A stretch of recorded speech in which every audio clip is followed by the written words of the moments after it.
ನಮಸ್ತೆ, ನಂದಿನಿ ವೆಜ್ ರೆಸಿಪೀಸ್ಗೆ ಸ್ವಾಗತ. ಇವತ್ತು ಹಸಿ ತೊಗರಿಕಾಳು ಸಾಂಬಾರನ್ನ ಮಸಾಲೆ ಇಟ್ಟು ಯಾವ ಥರ ಮಾಡೋದಂತ ನೋಡೋಣ ಬನ್ನಿ. ಮೊದಲನೇದಾಗಿ ಒಂದು ಕುಕ್ಕರ್ ಇಟ್ಟು ಅದಕ್ಕೆ 2-3 ಟೇಬಲ್ ಸ್ಪೂನ್ ಆಯಿಲ್ ಹಾಕಿ, ಸಾಸಿವೆ ಹಾಕಿ ಚಿಟಪಟ ಸಿಡಿದ ನಂತರ ಜೀರಿಗೆ ಹಾಕಿ 8-10 ಕರಿಬೇವಿನ ಎಲೆ ಹಾಕಿ ಚೆನ್ನಾಗಿ ಲೈಟಾಗಿ ಫ್ರೈ ಮಾಡ್ಕೋಬೇಕು. ನಂತರ ಒಂದು ಮೀಡಿಯಮ್ ಸೈಜ್ ಈರುಳ್ಳಿನ ಕಟ್ ಮಾಡಿ ಹಾಕಿದ್ದೀನಿ ದಪ್ಪದಾಗೆ. ಅದನ್ನು ಕೂಡ ಚೆನ್ನಾಗಿ ಫ್ರೈ ಮಾಡ್ಕೋಬೇಕು. ನಂತರ ಇದಕ್ಕೆ ಒಂದು ಬಟ್ಲು ತೊಗರಿಕಾಳನ್ನ ಬಿಡಿಸಿ ವಾಶ್ ಮಾಡಿ ಇಟ್ಕೊಂಡಿರೋದನ್ನು ಹಾಕಿ ಇದನ್ನು ಕೂಡ ಚೆನ್ನಾಗಿ ಫ್ರೈ ಮಾಡ್ಕೋಬೇಕು. ಫ್ರೈ ಮಾಡ್ಕೊಳೋದ್ರಿಂದ ಕಾಳನ್ನ ತುಂಬ ಟೇಸ್ಟ್ ಇರುತ್ತೆ. ನಂತರ 2-3 ಆಲೂಗೆಡ್ಡೆನ ಸಣ್ಣದಾಗಿ ಕಟ್ ಮಾಡಿ ಹಾಕ್ಕೊಳ್ತಿದ್ದೀನಿ. ಅದನ್ನು ಕೂಡ ಒಗ್ಗರಣೆಯಲ್ಲಿ ಲೈಟಾಗಿ ಫ್ರೈ ಮಾಡ್ಕೋಬೇಕು. ನಂತರ ಇದಕ್ಕೆ ರುಚಿಗೆ ತಕ್ಕಷ್ಟು ಉಪ್ಪು ಹಾಕಿ ಅದಕ್ಕೆ ಎಷ್ಟು ನೀರು ಕುದಿಲಿಕ್ಕೆ ಬೇಕು ಬೇಯಲಿಕ್ಕೆ ಅಷ್ಟು ನೀರು ಹಾಕ್ಬಿಟ್ಟು ಒಂದು ಲಿಡ್ನ ಕ್ಲೋಸ್ ಮಾಡಿ 2-3 ವಿಷಲ್ನ ತೆಗೆಸ್ಬೇಕು. ತೆಗೆಸಿದ ನಂತರ ಇದಕ್ಕೆ ನಾವು ಮಸಾಲೆ ಯಾವ ಥರ ರುಬ್ಬೋದು ಅಂತ ನೋಡೋಣ ಬನ್ನಿ. ಸೀಸನಲ್ಲಿ ಯಾವ ಥರ ತರಕಾರಿ ಮತ್ತು ಕಾಳು ಎಲ್ಲ ಸಿಗುತ್ತೋ ಅದನ್ನು ತಿನ್ನಬೇಕು. ತುಂಬ ಟೇಸ್ಟಿಯಾಗಿರುತ್ತೆ ಮತ್ತು ನಮ್ಮ ಹೆಲ್ತಿಗೂ ಕೂಡ ತುಂಬ ಒಳ್ಳೆಯದು.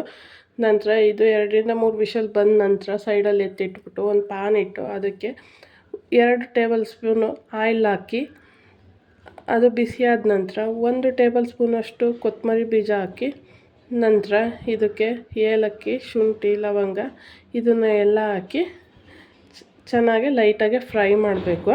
ಇದು ಲೈಟಾಗಿ ಬಿಸಿಯಾದ ನಂತರ ಇದಕ್ಕೆ ನಾವು 1/4 ಟೇಬಲ್ ಸ್ಪೂನು ಉದ್ದಿನಬೇಳೆ, 5-6 ಕಾಳು ಮೆಂತ್ಯ, 1/4 ಟೇಬಲ್ ಸ್ಪೂನು ಕಡಲೆಬೇಳೆ ಹಾಕಿ ಚೆನ್ನಾಗಿ ಫ್ರೈ ಮಾಡಬೇಕು. ಇದು ಕೂಡ ಲೈಟಾಗಿ ಬಿಸಿಯಾದ ನಂತರ 2-3 ಟೊಮೊಟೊ ಕಟ್ ಮಾಡಿ ಅದನ್ನು ಕೂಡ ಎಣ್ಣೆಲ್ಲೇ ಫ್ರೈ ಮಾಡಬೇಕು.